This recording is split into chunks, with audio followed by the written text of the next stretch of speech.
नमस्कार जी। नमस्कार सर। क्या नाम है जी आपका? अजय कुमार। कहाँ के रहने वाले हैं आप? दिल्ली नजफगढ़ से।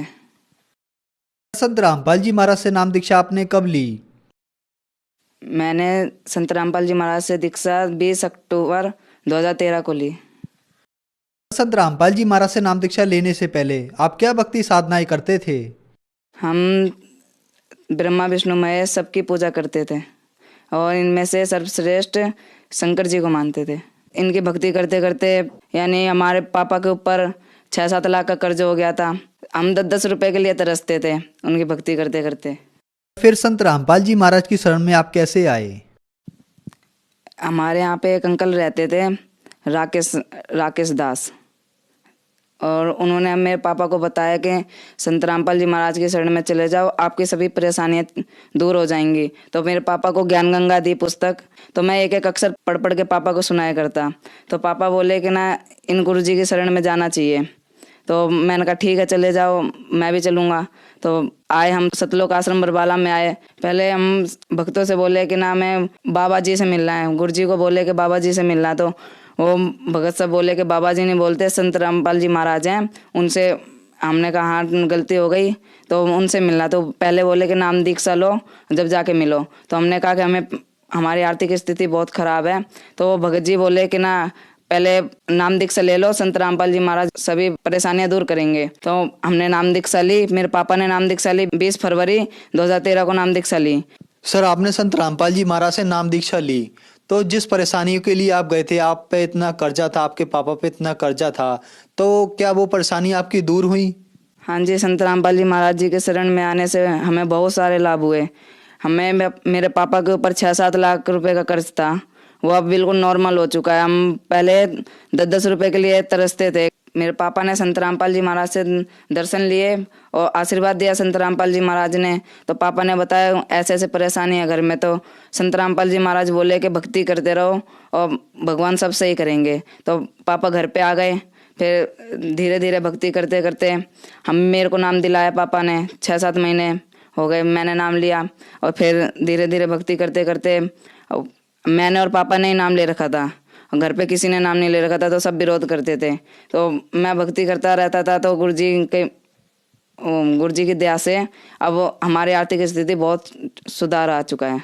मेरे पापा गुटखा खाने लगे, नशा करने लगे, बीड़ी, यानी मेरे पापा 3-4 बंडल ऐसे पी जाते थे दिन के।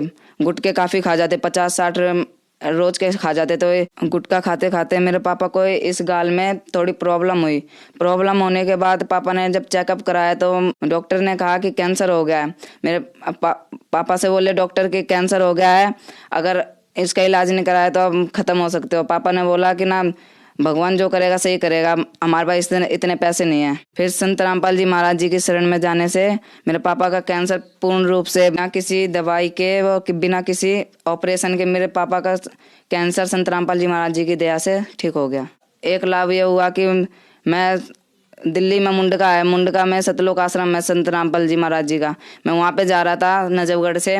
तो नजफगढ़ में नांगलो स्टैंड है, नांगलो स्टैंड में मैं झूमते हुए जा रहा था, आराम से मगन हो गए। तो वहां से पीछे से एकदम से बस आई। बस ने मेरे को इस वाले हाथ में टक्कर मारी। मेरे को बिल्कुल भी एहसास नहीं हुआ कि मेरे को टक्कर लग गया। गुरु जी की दया से, संत रामपाल जी महाराज जी की दया से मुझे बिल्कुल भी एहसास नहीं हुआ। मैं थोड़ा सा इधर तो हुआ, पर मुझे ऐसा नहीं लगा कि मुझे बस ने टक्कर मारी है। संत रामपाल जी महाराज जी ने मुझे बचाया। और एक बार मुझे काल लेने आ गया था, ज्योति निरंजन सेवा में था, सो रहा था। तो किसी भगत ने बोला कि ना, रात के 2 बज रहे थे, तो कह रहे कि ना छत से कपड़े लिया। मैं कहा ठीक है, छत पे चला गया मैं कपड़े लेने। छत पे से जो भगत नीचे सो रहे थे वही भगत ऊपर सो रहे थे। मैं चंबित रह गया कि जो भगत नीचे सो रहे हैं वही भगत ऊपर कैसे सो रहे हैं। तो मैंने भगत जी से बोला, सच्चा है भगत जी नीचे आ जाओ। तो वो भगत जी मेरे को धमकाने लग गया कि तेरे को मार देंगे, काट देंगे, पीट देंगे, और तेरे को यहाँ से लेके जाएंगे हम तेरे को। मैं डरने लग गया। मैंने कहा भगत तो ऐसे बोलते नहीं है संत रामपाल जी महाराज जी के। तो मैंने कहा कोई नहीं, सोते रहो आप।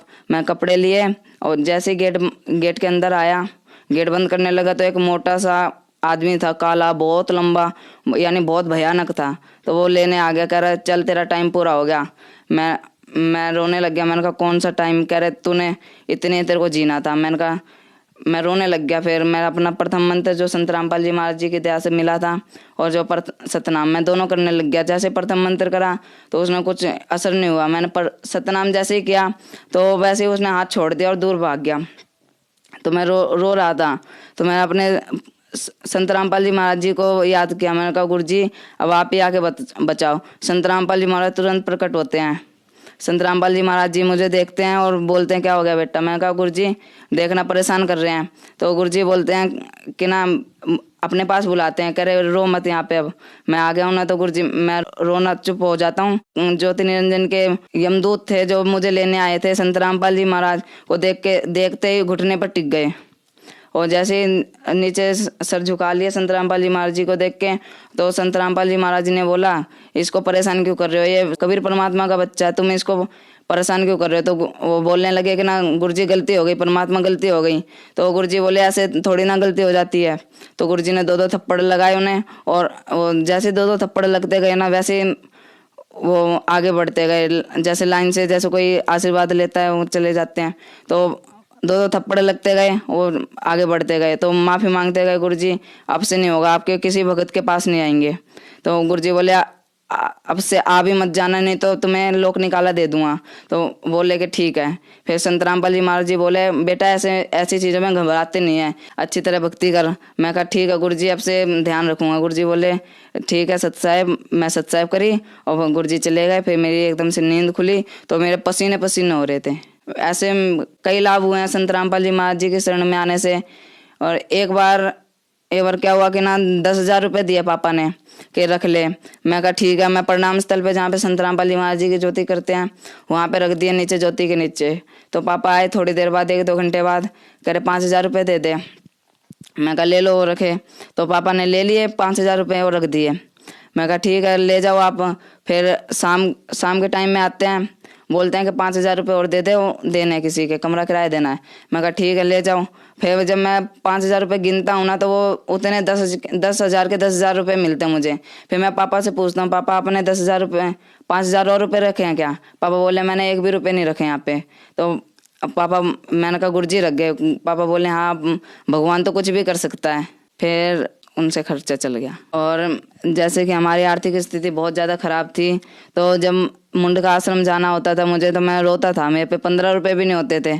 मैं रोता था कि संत रामपाल जी महाराज इतनी बड़ी क्या गलती कर दी कि दाता आपके आश्रम में आने के लिए पैसे नहीं मेरे पास। तो मैं रोने लगता था रात में। जैसे संडे का सत्संग होता था मैं शनिवार को रोता था। तो गुरुजी पैसे दे दो मुझे, मेरे को आना है आश्रम में। तो गुरुजी वो मैं रोते रोते सो जाता था। तो सुबह उठ के जैसे ही देखता मेरे बैग में 100 रुपये 200 रुपये 50 रुपये जितना मेरे को चाहिए होता था उतना मेरे को मेरे बैग में मिल जाया करता। और संत रामपाल जी महाराज जी की इतनी दया होती थी कि बहुत ज़्यादा हद तक लाभ दिया संत रामपाल जी महाराज जी ने। एक लाभ और हुआ संत रामपाल जी महाराज जी के शरण में आने से। मेरे पापा राजमिस्त्री हैं, चिनाई का काम करते हैं। वो काम कर रहे थे खेड़ा डाबर में, नजफगढ़ में खेड़ा डाबर में काम कर रहे थे। तो पापा चिनाई कर रहे थे। तो पता नहीं क्या हुआ, पापा नीचे थे, दीवार के 12 फुट की दीवार थी।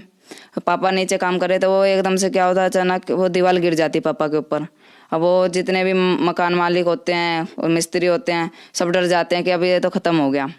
तो पापा थोड़ी सीट उठाते हैं, मकान मालिक उठाते हैं थोड़ी सीट के, जल्दी जल्दी निकाल लो इसको, ये ख़त्म हो गया अब।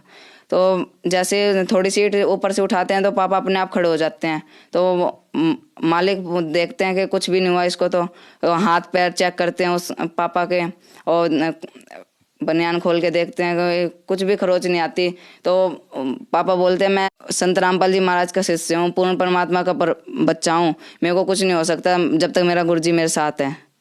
ऐसे मेरे पापा को गुरुजी ने कई बार बचाया। अब हम संत रामपाल जी महाराज जी के शरण में आने से आर्थिक, शारीरिक और मानसिक रूप से सुखी हैं।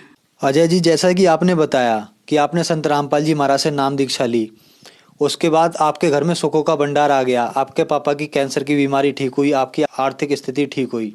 तो जो लोग आज कैंसर की बीमारी से ग्रस्त हैं उन लोगों के लिए आप क्या संदेश देना चाहते हैं? इस संदेश तो क्या, मैं प्रार्थना ही करना चाहता हूँ जो लोग कैंसर की बीमारी से ग्रस्त हैं, जिनके घर पे हमारे जैसी स्थिति है अभी भी, वो संत रामपाल जी महाराज जी की शरण में आए और अपना कल्याण कराएं। अजय जी, संत रामपाल जी महाराज से नाम दीक्षा कैसे ली जा सकती है? संत रामपाल जी महाराज जी से दीक्षा आप ऐसे दे ले सकते हैं, जैसे जिस भी चैनल पे आप संत रामपाल जी महाराज जी का सत्संग प्रवचन सुन रहे हैं, उसके नीचे एक पट्टी चलती है, उसमें मोबाइल नंबर आते हैं। आप उन पे कांटेक्ट करके आपके जो पास में होगा नामदान स्थल, आपको उस नामदान स्थल का नंबर दे दिया जाएगा और अपना नामदान लेकर भक्ति कर सकते हैं संत रामपाल जी महाराज से। धन्यवाद सर। धन्यवाद।